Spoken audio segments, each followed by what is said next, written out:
chers passionnés de l'eau, bienvenue au calendrier de l'Avent Génie. Ho, ho, ho!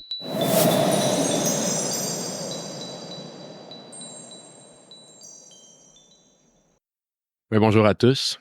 Aujourd'hui, comme sujet pour le calendrier de l'Avent, je vais vous parler d'un thème qui m'a toujours intrigué et c'est l'eau salée. En fait, moi, mon premier contact avec l'eau salée, c'était en Colombie. Moi, je viens de la Colombie. J'ai le plaisir de pouvoir y retourner. Et la Colombie, c'est côtier. C'est le pays d'Amérique du Sud qui a accès à l'océan Pacifique et Atlantique. Donc, on va souvent à la plage. Et moi, tout jeune, je buvais beaucoup d'eau, de l'eau salée, puis c'était vraiment pas bon. Bref, je vais commencer avec quelques chiffres. Quand on regarde la planète Terre, 70% de la planète est couverte par de l'eau. Et quand on regarde les proportions de cette eau-là, 97,5, c'est de l'eau salée. Après ça, il y a une autre proportion qui est de l'eau douce. Après ça, il y a différentes définitions de proportions pour ce qui est de l'eau, les saumures, l'eau saumâtre, tout ça. Mais de façon générale, la grande majorité, c'est de l'eau salée. Et comme j'ai dit au début, c'est pas bon quand on la boit. C'est pas bon quand on la boit, mais malgré ça, même si c'est inutile de boire de l'eau salée sans traitement, elle est quand même très indispensable à la vie sur la planète. Donc, avant d'embarquer justement à cette question de survie-là, je veux qu'on parle un peu de l'origine de l'eau salée. Quand on regarde, on pourrait se poser la question d'où vient tout ce sel. Juste pour vous donner une idée avant ça, quand on prend tout le sel présent dans les océans, si on prend toute la superficie terrestre, ce que je veux dire par là, tantôt j'ai dit que 70% de la Terre était de l'eau, l'autre 30%, c'est nos continents avec les surfaces. Si on prend ces surfaces-là et on met tout le sel sur ces surfaces-là, la hauteur de sel, on arrive à 166 mètres. Donc, imaginez, vous êtes sur vos continents, sur la terre ferme, vous serez englouti par le sel qui est présent dans l'océan. Donc, Partout sur la Terre. Exactement, 166 mètres. Ça en fait des frites du McDo, ça, que tu peux saler. C'est impressionnant. Puis, d'où vient tout ce sel-là? En fait, on associe deux raisons principales. La première, c'est tout ce qui est l'érosion des roches terrestres. Donc, quand il pleut, quand les rivières s'écoulent, il y a une érosion où on vient chercher des minéraux qui, ultimement, vont se retrouver dans les océans et apporter du sel. Après ça, une autre source, c'est aussi les fonds marins. Il y a ce qu'on appelle des cheminées hydrothermales qui vont libérer des sels qui vont dissoudre dans les fonds marins. Puis il y a des brèches aussi dans le fond de l'océan où l'eau peut circuler et en circulant dans ces brèches-là, elle va justement venir lessiver et récolter des sels. Maintenant, je veux qu'on parle de l'importance écologique de l'eau salée. On entend souvent l'expression les forêts, la forêt amazonienne, c'est les poumons de notre planète. Mais pourtant, ultimement, c'est vraiment les océans. Les océans, ils produisent plus de 50% de l'oxygène. Et tout ça grâce à différents micro-organismes comme les phytoplanctons qui, grâce à différents processus, vont produire de l'oxygène. Donc, il y a vraiment une grande importance par rapport à l'océan. Puis justement, cette présence de sel-là, elle sert à un certain équilibre. Dans l'océan, il y a une grande biodiversité qui est incroyable, qui va de minuscules crevettes jusqu'à des immenses baleines. Et évidemment, tout ça joue un rôle crucial dans la chaîne alimentaire du monde. Et la présence de sel dans l'eau, c'est ultra important. Donc, il y a différentes espèces, comme le krill, qui est une très petite espèce marine, ou le saumon aussi, qui ont des mécanismes qui vont leur permettre justement d'équilibrer le sel. D'équilibrer le sel parce qu'il faut tout le temps avoir ce qu'on appelle un certain équilibre osmotique pour s'assurer que dans nos cellules, ainsi qu'à l'extérieur des cellules, il y a un équilibre dans la concentration de sel. Il y a différents processus qui vont permettre justement de réguler cette concentration de sel.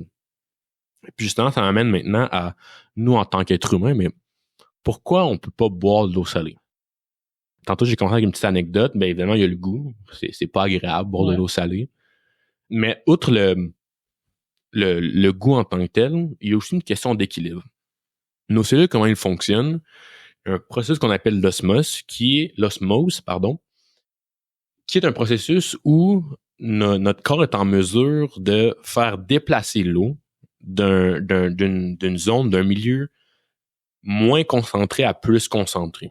Donc, ultimement, ce que ça implique, c'est si, par exemple, nous, on boit de l'eau salée, le milieu qui est à l'extérieur des cellules va être beaucoup plus concentré en sel, Ainsi, l'eau de nos cellules va se déplacer de la cellule vers l'extérieur. Donc, ce qui arrive, c'est qu'on perd l'eau de nos cellules. Et les cellules ont besoin de l'eau pour survivre, ainsi qu'ultimement, nous aussi, on ne pourra pas survivre. Donc, ça implique ça, les symptômes, ça peut aller de perte de connaissance jusqu'au coma et même la mort. Et évidemment, la déshydratation aussi. Puis, pour bien comprendre aussi, on peut faire le parallèle avec l'inverse. Si on boit trop d'eau, si on boit trop d'eau, ce qui va arriver, c'est que l'extérieur de la cellule va être très dilué. Et en comparaison avec l'intérieur, l'intérieur va être beaucoup plus concentré que l'extérieur. Donc, l'eau de l'extérieur va se déplacer vers la cellule. Et là, nos cellules gonflent et gonflent et gonflent et ultimement peuvent éclater. Ce qui entraîne aussi des dommages. Là, quand tu parles de cette eau-là, on parle pas d'eau salée, là, on parle vraiment de l'eau, mettons, distillée ou de l'eau régulière. Exactement. Puis c'est pour ça aussi, notre corps se protège contre ça. Éventuellement, quand on boit trop d'eau, on est saturé. On veut plus boire de l'eau, certains vont même roter, mais on est saturé, donc on arrête. Ouais. Là, j'ai parlé de l'eau dans l'écosystème aussi, mais je veux aussi parler un peu à l'échelle de la gestion de l'eau. C'est quoi l'impact de l'eau salée? Un des plus grands problèmes pour les zones côtières, surtout, c'est l'intrusion saline. L'intrusion saline arrive parce que, justement, les zones côtières ou les îles de la Madeleine, par exemple, il y a une interface entre l'eau salée qui vient des golfes, des océans, ainsi que l'eau douce qui vient de l'intérieur des continents. Et l'eau salée va venir s'introduire dans les aquifères, par exemple, qui sont les sources d'eau souterraines, et qui vont venir, ultimement, on pourrait dire, les contaminants, entre guillemets, parce que maintenant, les puits vont commencer à pomper de l'eau salée, ce qui peut endommager les infrastructures, mais aussi, ultimement, engendrer de la consommation d'eau salée. Par contre, il y a différentes solutions à ça.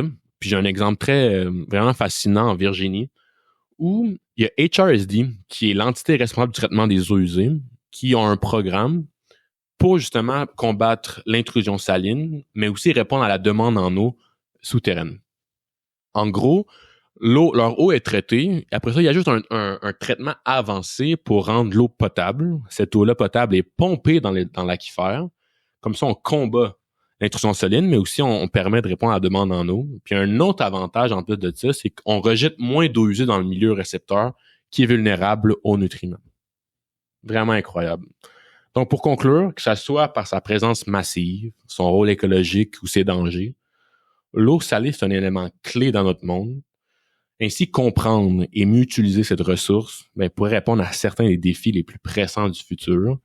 Et ça l'ouvre la porte, évidemment, à la désalinisation. Bon, en tout cas, c'est bien. J'avais pas réalisé l'importance aussi, justement, de cet écosystème-là, d'un point de vue, mettons, comme tu disais, là, les poumons de la Terre. Là. Ouais, puis c'est parce pour ce qui est de l'oxygène. Ultimement, nous, on n'a pas vraiment de contrôle là-dessus. Ouais. C'est des phénomènes qui arrivent, tout ça. Mais pour les forêts, là, on a plus de contrôle. C'est souvent une phrase clé qui est utilisée pour contrer la déforestation, par exemple. Ouais. Pour l'océan, c'est différent, mais ouais, moi aussi, en faisant mes recherches, je me suis surpris qu'on dise tout le temps ça, mais ultimement, c'est vraiment l'océan qui a ces grands apports. Là.